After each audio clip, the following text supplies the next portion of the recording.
How did skipping one birthday dinner turn into me being handed legal papers in a public lobby while people watched? Why did my husband look calmer than I did, like he had been waiting for that exact moment? And what did he file that made my phone start failing in real time? My name is Eustacia Larkins, and I always said birthdays were not a big deal. I said love was daily, not in candles and cake. That is what I told people, and that is what I told myself. Caleb still cared about birthdays. He liked small plans. He liked a calm table. He liked everyone sitting down at the same time. That year, his birthday fell on a Friday. I knew it all week. I saw it on the kitchen calendar, circled in blue, like he was a child. He had written it neatly. He had even added a tiny note that said, 7 your dinner. I saw it every morning when I poured coffee. I still made other plans. Trent Holloway had been texting me more that week. He worked sales, so he talked like everything was urgent. He asked if I could meet just for an hour. He said he had a surprise for me. He said I deserved fun. I told him I was married, but I also said Caleb was not giving me what I needed. I said Caleb had become boring. I said Caleb did not see me. Trent did not argue. Trent agreed. That made me feel right. On Friday afternoon, Caleb came home early. He brought a small paper bag from the bakery. He set it on the counter, like it was something precious. He asked if I was still good for dinner. I said yes, and I smiled like a good wife. He asked if I could wear the green dress he liked. I said I would try, and I rolled my eyes in my head. He asked if the kids could stay with my sister for 2 hours. I said Megan already agreed. I had called Megan that morning, but not for Caleb. I called her to make sure she could watch the kids while I worked late. Caleb started cleaning the kitchen in a careful way. He wiped the counters twice. He lined up the kids' cups. He looked nervous, like he wanted the night to go smooth. That annoyed me. I told myself he was doing it to make me feel guilty. I told myself he was setting a trap, like I had to perform. When Megan arrived, she walked in, loud, like always. She asked where we were going. Caleb said the family restaurant near the river. Megan said it sounded old. She asked why he did not pick a trendier place. Caleb said he liked that place. Megan looked at me and made a face. I laughed, because that is what friends and sisters do, right? We laugh. Caleb saw it. He did not say anything. He lifted Mila onto his hip and told her it was Daddy's birthday dinner. Mila clapped. Noah asked if there would be cake. Caleb said yes. Then my phone buzzed. Trent wrote that he was already downtown. He said he had a table at the hotel lounge. He said it was quiet there, no crowds. He asked if I was coming. I felt a warm rush in my chest. It felt like power. It felt like someone wanted me. I looked at Caleb with his bakery bag and his forced calm smile, and I felt like I was wasting my life. That is what I told myself. I told myself I had to choose me for once. Caleb asked why I was staring at my phone. I said work had a problem, and I might need to step out. He asked if it could wait until after dinner. I said it could not, because I was the only one who understood the process. That was not true, but it sounded true. Megan jumped in. She said my job was intense and Caleb should not be needy. She said Caleb should enjoy his birthday, instead of checking on me. Caleb's face tightened. He asked Megan to please not call him needy. Megan shrugged and said she was joking.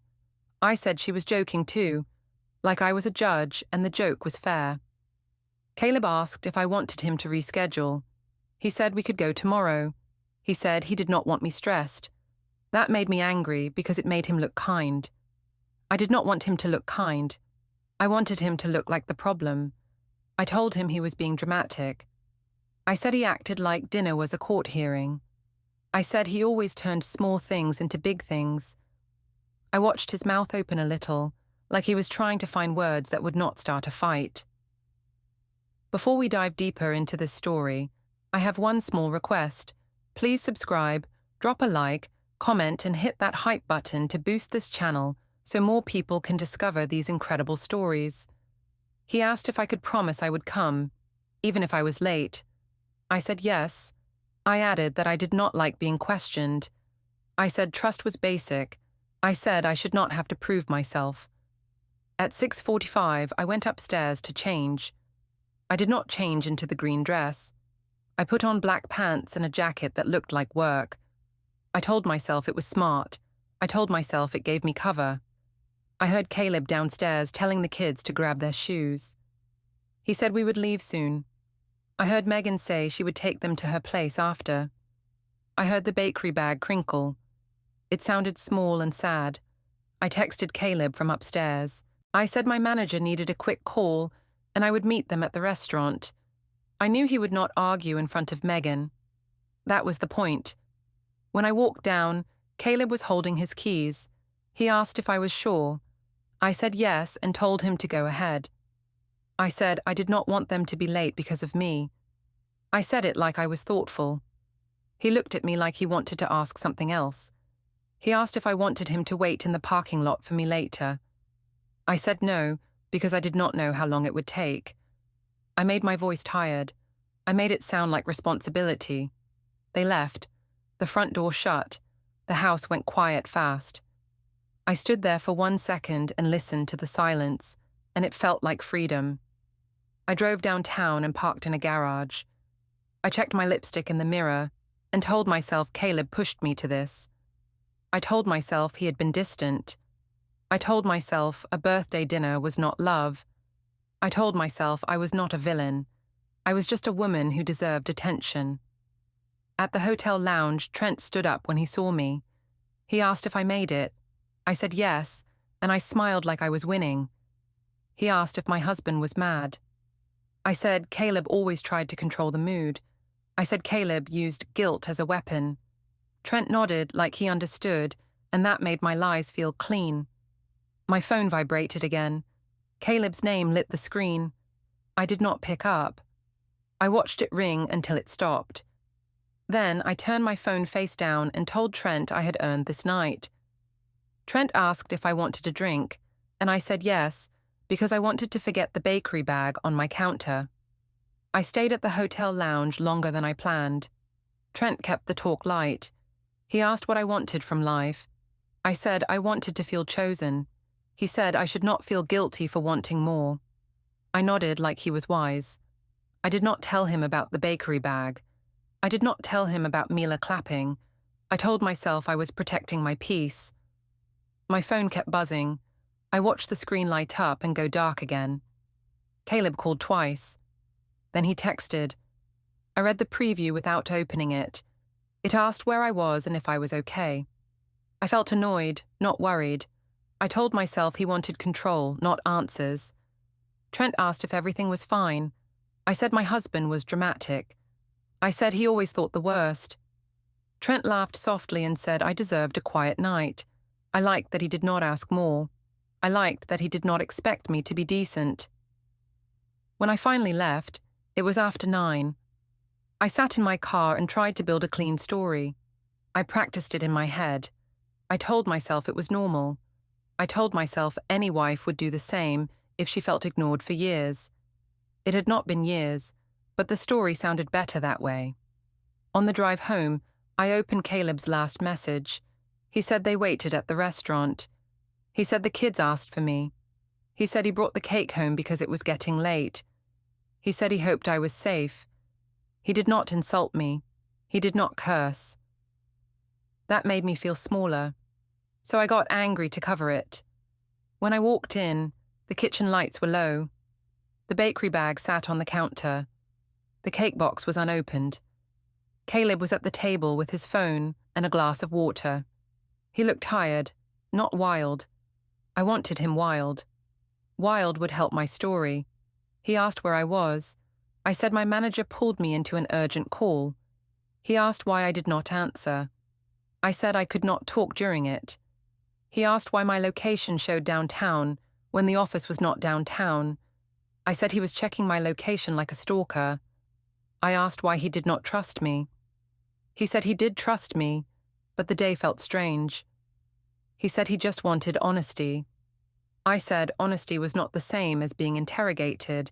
I said it was his birthday, and he still found a way to make it about his fears. He asked if I remembered the dinner time. I said yes, but I said adults had responsibilities. I asked if he thought my job was a joke. He said he did not, and he said he only wanted one evening. I said he wanted a performance, not a partner. Caleb stood and walked to the sink. He rinsed his glass. He did not slam it. That silence felt like a wall. I told myself it was punishment. I told myself he wanted to hurt me with calm. He asked if I wanted cake now. I said it was too late. I said he ruined the mood by acting wounded. He looked at the cake box and then looked away. He said he was going to bed. I said fine, and I went upstairs first, like I won. In the bedroom, he did not follow me. I heard him open the guest room door down the hall. I heard it shut. It was a simple sound, but it made my chest tight. I told myself he was being childish. I told myself he was trying to scare me into apologizing.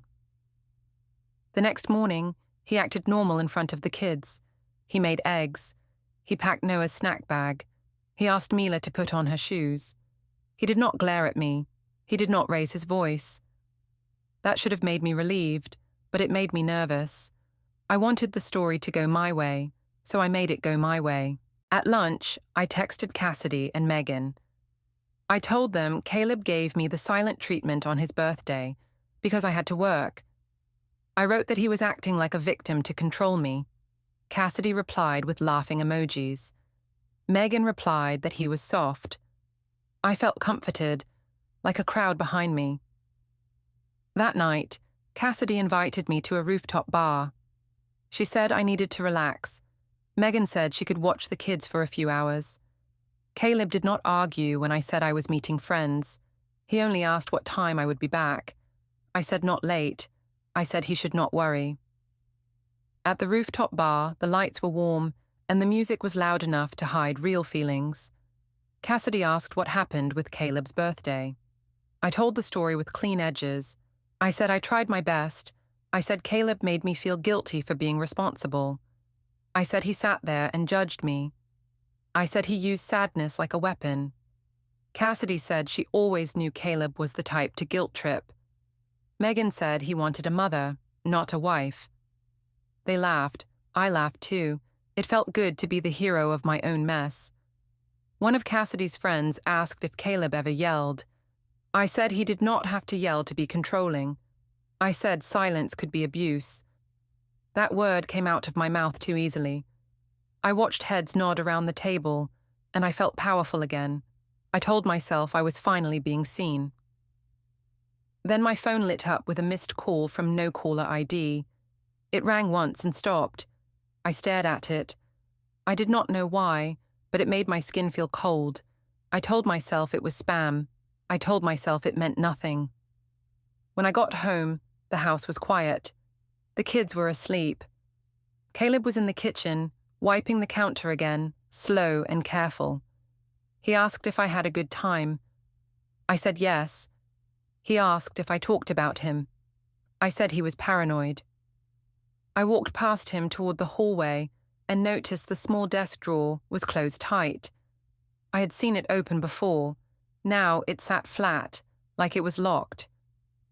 When I put my hand on the knob, it did not move. I heard a soft click from inside, like a lock settling. Caleb did not look up. He asked me not to go through his things. I said he never cared before. He said things were different now. On the counter, I saw 2 mugs again, washed and placed far apart. It looked like a choice. It looked like a line.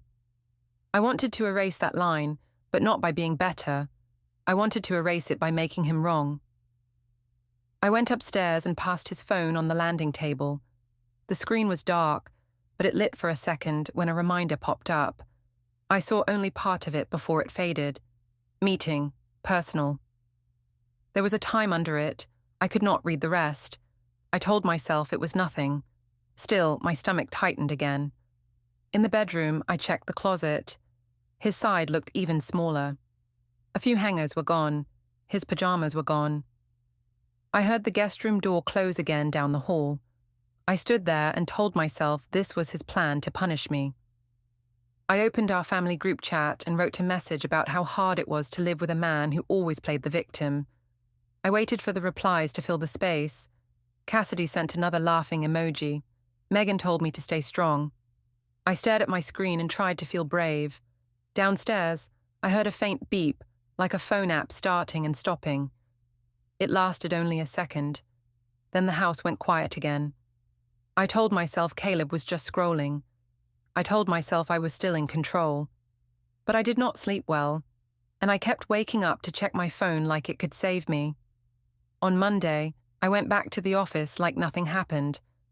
I told myself work would reset my life.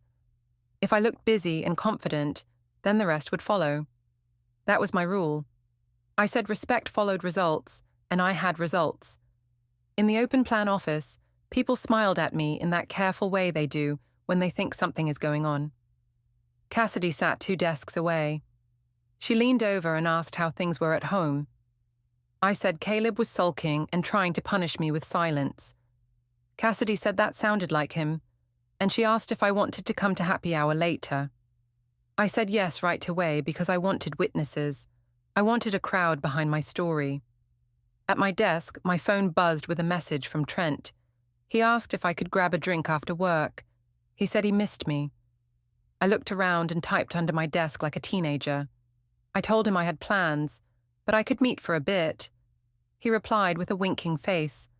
I felt that warm rush again, like I was special. I told myself it was not wrong if it made me feel alive. Around noon, my manager asked me to step into the small meeting room. He said he needed to review my timesheet from Friday. My stomach tightened, but I kept my face calm. He asked why my clock-out time did not match the system log. I said the system was glitchy. He asked if I had left the building early. I said I took a call in my car and forgot to badge out. He nodded, but his eyes stayed on me a second too long. When I got back to my desk, I opened my calendar fast, like I was proving I belonged.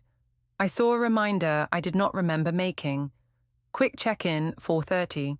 It had no meeting link, no notes. I told myself it was a normal reminder. Still, I felt watched, and I hated that feeling. At home, Caleb did not text me during the day. He used to send small messages about the kids or groceries. Now, he only sent one line around 3. He asked if I could pick up milk on the way home. I said yes, and added a smiley face, like that would soften everything. After work, we all went to happy hour near the office. It was loud and bright, and the tables were too close together. I liked that because it meant everyone could hear parts of our talk. Cassidy asked what I wanted to drink. I said something light. She asked if Caleb was still being weird. I said he was acting like I betrayed him, just because I missed a dinner. I said he was making it bigger to control me. A coworker named Janelle asked how Caleb was doing. I said he was fine but sensitive. I said he had this thing where he needed attention on his days. I laughed like it was harmless. People laughed back. I felt the room turn in my favor, and I leaned into it. Trent showed up a little later. He walked in like he belonged there. He waved at me from the doorway. I pretended to be surprised. Cassidy raised her eyebrows and asked who he was. I said he was a work contact who sometimes stopped by. Trent came over and asked how my day was. I said it was stressful, and I said I needed a drink. He sat too close. His hand rested on the back of my chair. Janelle lifted her phone and said she wanted a group photo. Everyone leaned in. I leaned in too. I did not move away from Trent. I wanted the world to see I was wanted. Janelle posted the photo within minutes. I got the tag alert. I saw Trent's hand on my shoulder in the picture. I told myself it looked normal. I told myself Caleb would not see it because he did not use social media much. Then I remembered that Cassidy had followed him last month, as a joke. My throat went dry. Trent asked if I wanted to go somewhere quieter after. I said I could not because I had to get home to the kids. He asked if I was sure. I said yes and acted firm, like I was responsible. I liked playing both parts. In the parking garage, I walked with Cassidy. She asked if Trent was just a friend. I said yes, and I said Caleb was the one with trust issues. Cassidy said men like Caleb always tried to trap women. She told me to keep receipts of my work so he could not accuse me of anything. I laughed and said Caleb was not that smart. When I got into my car, Caleb called. I let it ring once before I answered. He asked how my day was. I said fine. He asked if I was still at the office. I said I was leaving now. He asked if I was at happy hour. I paused, and then I said yes, because I deserved to have friends. He asked who I was with. I said co-workers. He asked if Trent was there. My chest tightened again. I asked how he knew that name. He said he saw the tagged photo. He said he did not like being lied to. I said I did not lie. I said I did not owe him a report of every person near me. He asked why Trent's hand was on me. I said it was normal and he was being insecure. He said he was not insecure, and he said boundaries mattered. I told him he was overreacting. I said he always made himself the victim. He got quiet, and then he said he would talk later when the kids were asleep. I said fine, but I wanted him angry. Quiet felt like a door closing. At the supermarket, I bought milk and a few things for show. I wanted a bag in my hand when I walked in, like proof I was still doing my part. When I got home, Caleb was on the floor with Mila, helping her stack blocks. Noah was drawing at the table. Caleb looked up and asked if I had a good time. I said yes. He asked if I wanted dinner. I said I already ate a little. Later, when the kids were in bed, Caleb asked if we could talk. I said we could, but I said he needed to stay calm. He asked why I kept bringing Trent around. I said I did not bring him around, and I said I could not control who showed up at a public place. He asked if I wanted to be married. I said yes, but I said I wanted a marriage where I could breathe. He said he felt humiliated. He said people at his work might see that photo too. I told him that was his problem, because he cared too much about what people thought. I said if he was confident, he would not feel threatened by a picture. He said it was not the picture, it was the pattern. I asked what pattern. He said my stories did not line up. I laughed and said he was acting like a detective. He did not laugh back. He asked if I was having an affair. I felt a hot flash of fear, and I covered it with anger. I said he was disgusting for even saying that. I said he was paranoid and trying to control me with accusations. He said he was not controlling me, and he said he only wanted the truth. I told him truth was earned, and he was not acting like someone who deserved it. That line sounded strong, so I used it. Caleb nodded once, slow. He said okay. He said he would not argue with me tonight.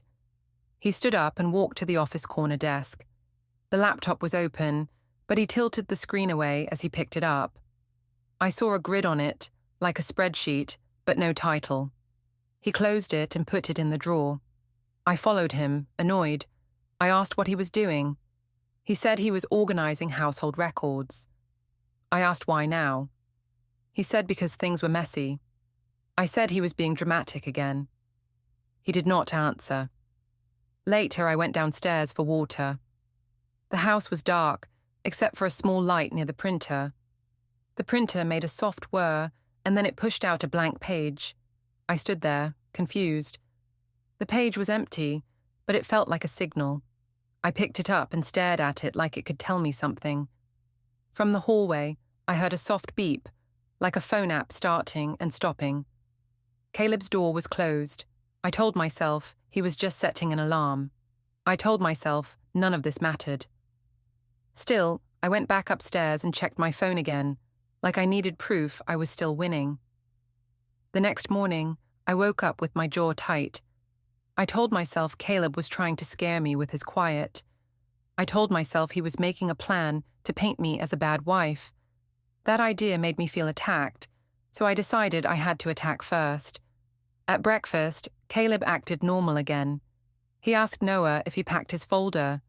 He told Mila to chew slowly. He asked me if I could do school pickup today. I said yes, like I was generous. He thanked me, and that thanks felt like a trap. When he left for work, I watched him from the window. He walked to his car with a steady pace. He did not look back. I noticed his keyring when he unlocked the car. There was a new key on it, shiny and plain. I told myself it was for a tool shed or something boring. Still, it bothered me. New keys meant new doors. At lunch, I texted Megan and Cassidy again. I told them Caleb was doing silent treatment and acting like a martyr. Cassidy said men did that when they wanted control. Megan said I should not let him guilt me. Their messages felt like a shield, so I held it close. In the afternoon, I drove to the school. The pickup line was long, cars idled, and parents stared at their phones. I saw two mums I knew from kindergarten events. They looked at me, then looked away. I told myself they were jealous. I told myself I looked put together, and they did not. Noah came out with his backpack bouncing. He got in and asked if Dad was coming too. I said Dad was busy with work. Noah asked why Dad slept in the other room. I said Dad snored and needed space. That was not true, but it sounded harmless.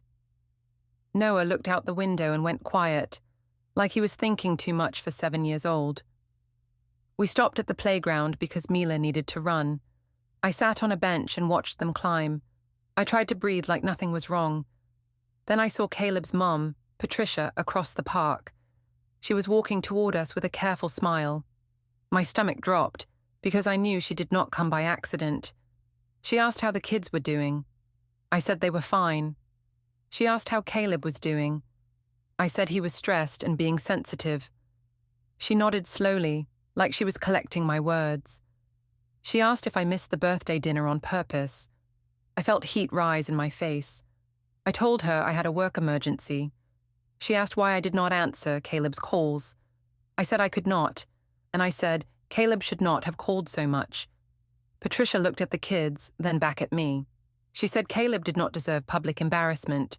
I acted shocked and asked what she meant by public. She said people saw the photo from happy hour. She said Caleb's co-worker's wife had shown her. I felt a sharp fear, and I turned it into anger. I told her it was just a photo. I said Caleb was the one turning it into drama.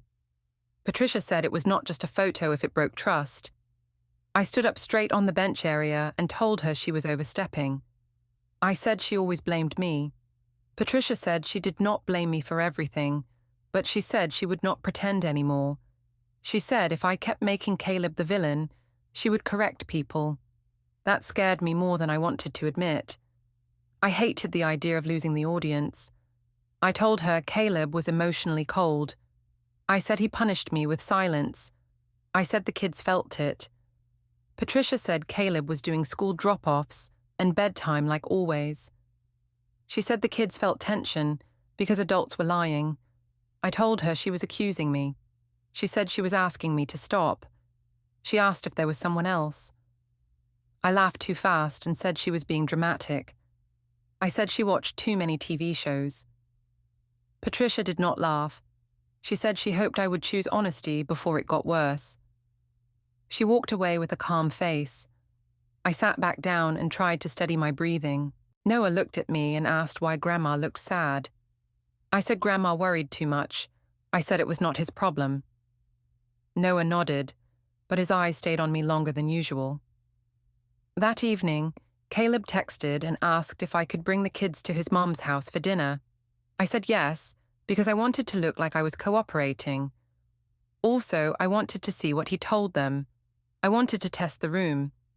At Patricia's house, the dining room table was set neatly. The food smelled warm and real, like comfort I did not earn. Caleb was there already. He stood up when we walked in and said hello to the kids first. He asked Noah about school. He asked Mila if she wanted juice. He did not ask me anything personal. That felt like another punishment. Evan was there too. He nodded at me, polite but stiff. Megan was not there, of course. My family only showed up when there was gossip, not when there was accountability. During dinner, Patricia asked Caleb how work was. Caleb said it was busy. Evan asked Caleb about a project. Caleb answered in simple, calm lines. He did not mention me. I wanted him to mention me, because silence left space for other people's thoughts. I tried to fill the space. I said work was stressful for me too. I said I carried a lot. I said Caleb did not understand the pressure I was under. Caleb looked at his plate and asked Noah if he liked the potatoes. He did not take my bait. Patricia asked me gently if I felt happy in the marriage. I said happiness was not simple. I said I needed emotional support and freedom. I said Caleb's rules made me feel trapped. Evan asked what rules. I said Caleb monitored me and questioned me. Caleb finally looked up. He asked me to be fair. He said he asked questions because my answers changed. I told him my answers changed because he stressed me out. I said he made me forget details. Patricia's mouth tightened. Evan asked Caleb what he planned to do. Caleb said he planned to handle things properly. He said he would not shout and he would not play games. He said he would protect the kids from chaos. The word properly made my skin prickle. I forced a laugh and said, Caleb loved being the good guy. Caleb did not react. He asked Noah if he wanted to show Grandma his drawing later. Noah nodded quickly, like he wanted anything except adult tension. After dinner, while the kids played in the living room, I walked past the small desk near the hallway. I saw a folder stacked with other folders. The visible label said bank in neat writing. There were other labels under it, like utilities and household, but I could not read them well. I reached toward it without thinking. Caleb appeared beside me, quiet and fast. He asked me not to go through his things. I said I was just looking. He said looking was still going through. I said he was hiding things. He said he was organizing, and he said I could ask for information like an adult instead of sneaking. My face burned. I told him he was treating me like a criminal. He said he was treating the situation like it mattered. He said he wanted the next months to be clear, not messy. I asked if he was planning to leave me. He said he was planning to stop being humiliated. On the way home, Noah sat behind me and asked if we were still a family. I told him yes, and I made my voice bright. I said families had hard weeks, and then they got better. I said Dad was just tired. But my hands shook on the steering wheel, and I hated that my own child could hear the lie in the space between my words. Saturday felt like a test I did not agree to take. The house was quiet in a new way. Caleb moved around like a guest. He made breakfast for the kids and cleaned as he went. He did not ask me if I slept well. He did not ask if I wanted coffee. He just did things, like a man who had stopped hoping. That made me angry, because it took away my usual role. If he yelled, I could point at it. If he begged, I could judge him. But calm gave me nothing to hold up in front of people. I told myself he was acting calm on purpose to make me look unstable. I told myself he wanted me to crack. After lunch, I said I needed groceries. Caleb asked what we needed. I said milk, fruit, and a few things for the week. He offered to come with me. I said no. I said I needed space, and I said he should respect that. He nodded once and asked what time I would be back. I said soon, but I did not give a time. I liked leaving it vague. In the car, I called Cassidy. I told her Caleb was still doing the silent treatment. I said he wanted me to feel small. Cassidy asked if I had proof he was emotionally abusive. I said silence was proof. I said he was cold on purpose. Cassidy said people did not like cold men, and she told me to post something vague if I needed support. I said I might. At the supermarket, I pushed the cart slowly, like I had nowhere to be. I checked my phone between aisles. Trent had sent a message asking if I was free later. He said he missed my laugh. I typed back that I did not know yet. I told myself I was being careful. I told myself it was not an affair if I did not say the word. I saw a couple in the produce section, laughing over apples. It made my throat tighten, and I turned it into blame. I told myself Caleb never laughed like that with me. I told myself he stopped trying first. I told myself I was reacting to neglect, not choosing betrayal. At checkout, the card reader took longer than usual. The screen lagged, and I felt heat in my cheeks for no reason. The cashier asked if I wanted to try again. I said yes, too sharply. It worked on the second try. I told myself it was nothing, but my mind saved the moment like a warning. When I got home, Caleb was in the driveway with the trash bins. His car was backed in, pointed toward the street. I noticed that and pretended I did not. I carried the grocery bags inside with extra force. I wanted him to ask if I was okay. I wanted any sign he still cared. He followed me to the kitchen and started putting things away without being asked. He asked if I found everything. I said yes. He asked if I wanted to talk later. I said I did not know what there was to talk about, because he kept making problems from nothing. He said he was not making problems, and he said the marriage was already a problem if we could not tell the truth. I laughed and asked what truth he wanted. He said he wanted to know why I missed his birthday and why my stories changed. I said my stories did not change. I said he just listened for mistakes like he was waiting to accuse me. He asked if I wanted to be right more than I wanted peace. I said peace without respect was control. He asked what respect meant to me. I said respect meant trust, and trust meant he stopped checking my phone, my location, my tone, my time. He said he had checked because things did not add up. I asked if he wanted to be my husband or my detective. He said he wanted to be treated like a husband. That line should have made me feel shame, but I pushed it away. I told him he was not romantic anymore. I said he dressed like an old man. I said he never surprised me. I said my life felt grey. I watched his face as I said it because I wanted it to land. He did not flinch much. He only blinked slower, like he was taking notes in his head. The kids ran through the kitchen, chasing each other. Caleb stepped aside so they would not bump the table. He asked Noah to use his inside voice. He asked Mila if she wanted a snack. He kept his voice even. It made me feel like the only loud thing in the room. After the kids went to their rooms, I tried a new tactic. I told Caleb that his silence was making me look bad. I said people were asking questions. I said I needed him to act normal in public. He asked what I meant by normal. I said he needed to stop acting hurt and stop sleeping in the guest room. He said he slept there because he needed distance from lies. I said he was calling me a liar again. He said he was describing behavior, not naming me. That made me furious. I said he was playing word games. I said if he kept acting like a victim, I would tell people he was emotionally abusive. I said I would post about it. I said everyone would see what kind of man he was. Caleb looked at me for a long second. He did not raise his voice. He asked if I understood what I was threatening. I said I was protecting myself. He said he had never broken a law, never touched me, never trapped me. He said he would not let me rewrite reality. I moved closer and asked if he was going to divorce me. He asked if I wanted him to. I said no, but I said I refused to be controlled. He said control was not the same as boundaries. He asked if I could promise there was no one else. I felt my heart jump, and I covered it with a scoff. I asked why he was obsessed with that idea. He said because my behavior matched it. I told him he was imagining things because he was insecure. I said real confident men did not care who talked to their wives. He asked if I thought marriage was a game. I said life was short, and I said I would not waste it being judged in my own home.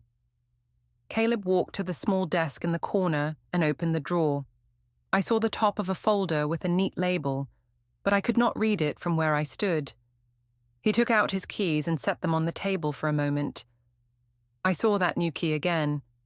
He picked it up quickly and put the keys back in his pocket.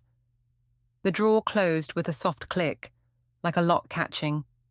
I followed him to the balcony because I did not want him to escape the conversation. The night air was cold. The streetlights made everything look flat. I told him he was ruining the family with his mood. I said the kids felt his distance. He said the kids felt the tension because we were unstable, and he said he was trying to keep routine steady. I said routines were not love. He said love also had rules. He asked if I could stop seeing Trent. My stomach dropped. I asked how he even knew that name again. He said it was not hard to connect patterns when people posted photos and when stories did not match times.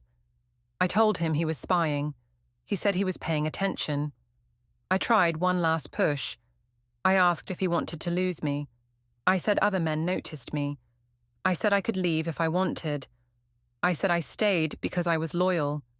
Even as I said it, the word tasted wrong. Caleb did not react like I hoped. He did not plead. He did not threaten. He only looked tired, like he had finished a long shift. He told me he would not fight for a lie. He said he would not do yelling, and he would not do public drama. I asked what he would do then. He looked at me with a steady face and said he would handle it properly. I went to work on Monday like I could outwalk the weekend. I dressed sharp. I put on a steady face. I told myself Caleb was only trying to scare me, and that he would calm down once he saw I would not beg. In the elevator at the office tower, I checked my phone twice. Trent had not replied since Saturday. I told myself he was busy. I told myself he would text once things cooled off. I still felt annoyed with him, but I blamed Caleb for that too. I told myself, if Caleb did not push me, I would not need Trent. At my desk, I saw a new meeting on my calendar. Quick check-in, 10:15. No link, no notes. It matched the reminder I saw on Caleb's phone days ago, and my stomach went tight. I told myself it was nothing. I told myself I was jumping at shadows. Around 10, my manager sent a message and asked me to come down to the lobby for a small admin issue. I asked what it was. He said he could not explain by chat. I felt heat crawl up my neck. I told myself it was about timesheets again. I told myself I could handle it. In the lobby, the air was too cold and too bright. People walked past with coffee and badges. The security desk sat in the middle like a stage. My manager stood near it with a careful face. Next to him was a woman I did not know, holding a thin envelope. She looked calm, like this was routine. My manager asked if I was Eustacia Larkins. I said yes. The woman asked me to confirm my name again. I said it again, slower. She asked for my ID. I hesitated, then handed it over because everyone was watching. She glanced at it and handed it back. She said she had documents for me. She said she needed to confirm service. I asked what she meant by service. She said it was legal service. My mouth went dry. I asked if this was a mistake. My manager stepped back like he did not want to be involved. The woman said it was not a mistake. She asked me to accept the envelope. I did not want to take it because taking it made it real. But she held it out like time had stopped, and people started looking. I took it. I looked down and saw Caleb's name printed inside on the first page. I felt dizzy, like the floor moved. I asked the woman if my husband sent her. She said she could not discuss details, and she said I could read what I was served. I tried to laugh.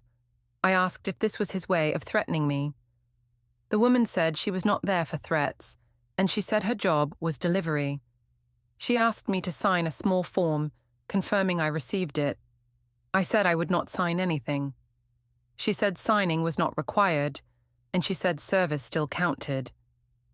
I heard my manager clear his throat. He asked if I needed a private room. I said no, too fast, because I did not want to look weak. I told him it was fine, and it was personal. He nodded, but his eyes stayed careful, like he was seeing me for the first time.